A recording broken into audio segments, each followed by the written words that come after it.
Welcome to பெரியம்மா சமையல். வாங்க, இன்னைக்கு நம்ம வந்து கருவேப்பிலை சிக்கன் பண்ண போகிறோம். ரொம்ப ரொம்ப டேஸ்டியானது. கருவேப்பிலையெல்லாம் நம்ம சும்மா தாளிச்சு போட்டால் பிள்ளைலாம் எடுத்து போட்டுருவாங்க. அதனால நம்ம இன்னைக்கு வந்து கருவேப்பிலை பொடி பண்ணி அந்த சிக்கன் பண்ண போகிறோம். ரொம்ப டேஸ்ட்டாக இருக்கும். அது எப்படின்னு பார்க்கலாம். இப்போ வந்து 1/2 கிலோ சிக்கன் வந்து நம்ம கழுவி க்ளீன் பண்ணி எடுத்து வச்சுருக்கோம். அதுக்கு தேவையான என்னென்னா 2 ஸ்பூன் அளவுக்கு மிளகு. ஏன்னா இது காரம் வந்து நம்ம பெப்பர் சிக்கன் மாதிரி தான் இருக்கும். 2 ஸ்பூன் மிளகு, 1 ஸ்பூன் வந்து மல்லி, 1 ஸ்பூன் ஜீரகம், 1 ஸ்பூன் பெருஞ்சீரகம், அதில் வந்து ஒரு 4 காஞ்ச மிளகா, ஒரு கிராம்பு 3, ஒரு பிரிஞ்சலை எல்லாம் சேர்த்து பட்டை கிராம்பு ஏலக்காயெல்லாம் 2 எடுத்து வச்சுருக்கோம். கருவேப்பிலை வந்து ஒரு கைப்பிடி அளவுக்கு கருவேப்பிலை. சின்ன வெங்காயம் போட்டோம்னா தான் டேஸ்ட்டாக இருக்கும். அதனால சின்ன வெங்காயம் வந்து ஒரு 100 வெங்காயத்துக்கு நம்ம பொடியாக கட் பண்ணி வச்சுருக்கோம். இப்போ எல்லாத்தையும் நம்ம வறுத்து பொடி பண்ணிக்கலாம். அது எப்படின்னு பார்க்கலாம். எண்ணெய் ஊற்றாமல் நம்ம எல்லாத்தையும் நல்லா வறுத்துக்கலாம். பொன்னரமாக வறுத்துக்குருவோம். எண்ணெய் ஊற்ற வேண்டாம்.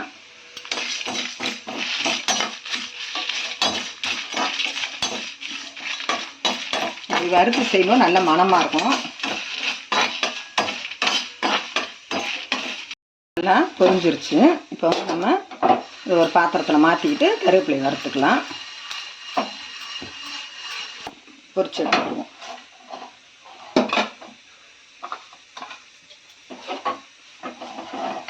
நல்லா கழுவி உணர வச்சுக்கிட்டேன் கருவேப்பிலையை.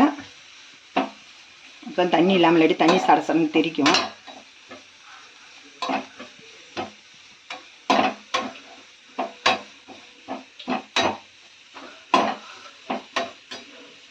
இந்த கருவேப்பிலை வந்து ரொம்ப மணமாக இருக்கும். நம்ம செய்யும்போது சிக்கன் சாப்பிட்றதுக்கும் நல்ல மணமாக இருக்கும். அதனால் நம்ம கருவேப்பிலையில் சேர்த்தோம்னா நமக்கும் கண்ணுகளுக்கும் நல்லது. அதனால் கருவேப்பிலையை சேர்த்து இன்றைக்கி கருவேப்பிலை சிக்கன். இன்றைக்கி எங்கள் வீட்டில் பிரியாணி பண்ணுறோம், சிக்கன் பிரியாணி. அதுக்கு வந்து சைடிஷ் வந்து பெப்பர் சிக்கன் மாதிரி கருவேப்பிலை சிக்கன் பண்ணலாம். ஏற்கனவே பெப்பர் சிக்கன் நம்ம பண்ணிட்டோம். இன்றைக்கி வந்து கருவேப்பிலை சிக்கன் பண்ணலான்ட்டு பண்ணுறோம்.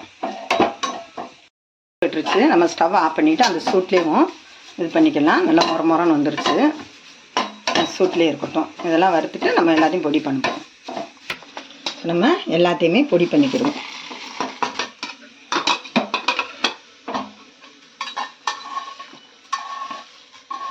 தண்ணி ஊற்றாமல் குறவும் நல்லா நைஸாக அரைச்சிக்கலாம். சின்ன வெங்காயத்தை சேர்த்துக்கிறோம். நல்லா பொன்னிறமாக வறுத்துக்கிறோம்.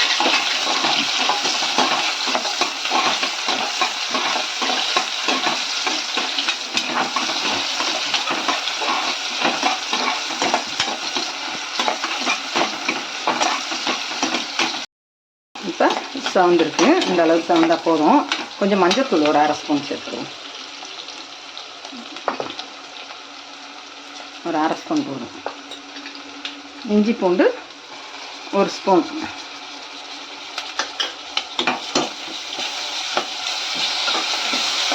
நம்ம நறுக்கியும் போடலாம். இந்த மாதிரி தட்டி போட்டோம்னா நல்லாயிருக்கும். நறுக்கி போடும்போது பல்ல படும். அதனால் நம்ம ஒன்றும் பயமாக மிக்சியில் ஒரு ஓட்டு ஓட்டிட்டோம்.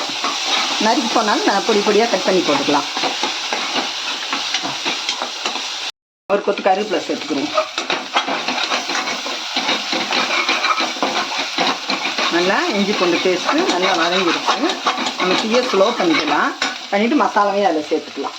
பொடி பண்ணதையும் சேர்த்துக்கலாம்.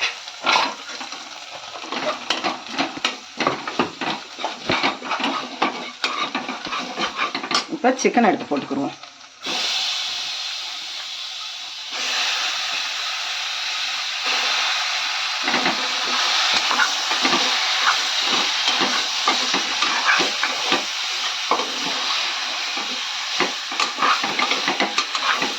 அந்த கருவேப்பிலையோட வாசனை நல்லா இருக்குது. அந்த ஃப்ளேவரோட வாசனை இருக்கிறதையும் நம்ம சேர்த்துப்போம்.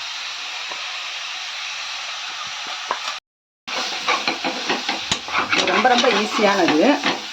திடீர்னு நம்ம வீட்டுக்கு கெஸ்ட்டு வந்தாங்கன்னா இந்த மாதிரி செஞ்சு கொடுக்கலாம். நல்லாயிருக்கும். டேஸ்ட்டாகவும் இருக்கும், நல்லாவும் இருக்கும். நம்ம இப்போ லைட்டாக கொஞ்சமாக தண்ணி தொளிச்சுக்கிடுவோம். இப்போ உப்பு சேர்த்துக்கலாம். கல் உப்பு தான் போட்டிருக்கேன்.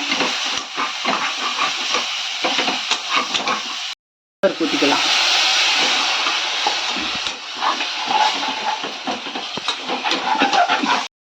இப்போ குக்கர் போட்டு மூடிக்கிறோம். ஒரு 2 விசில் வச்சா போதும். அப்புறம் நம்ம இறக்கி விட்டு கிளறிக்கலாம். இப்போ 2 விசில் வச்சுட்டோம். இப்போ திறந்து பார்த்துக்கலாம். இந்த அளவுக்கு இருக்குது. நம்ம தண்ணி நல்லா சுண்ட வச்சுக்கலாம். அப்போ தான் அந்த டேஸ்ட்டு நல்லாயிருக்கும். சிக்கன் நம்ம வேகிறதுக்காக தான் நம்ம இந்த மாதிரி பண்ணுறோம்.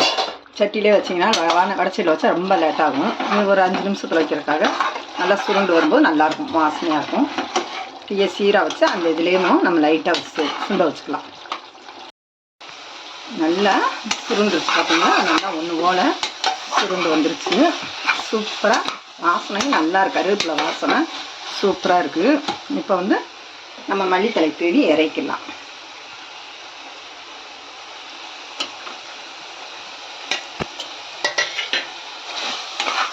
இப்போ இந்த அளவுக்கு இருந்தால் போதும். ஏன்னா பிரியாணியில் வச்சு சாப்பிடும்போது இப்படி இருந்தால் தான் நல்லாயிருக்கும்.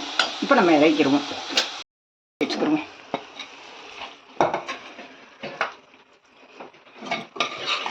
இதேமாரி நீங்களும் வீட்டில் ட்ரை பண்ணி பாருங்கள். இந்த வீடியோவுக்கு ஒரு லைக் போட்டுருங்க. பெரியம்மா சமையலுக்கு ஒரு சப்ஸ்கிரைப் பண்ணிடுங்க.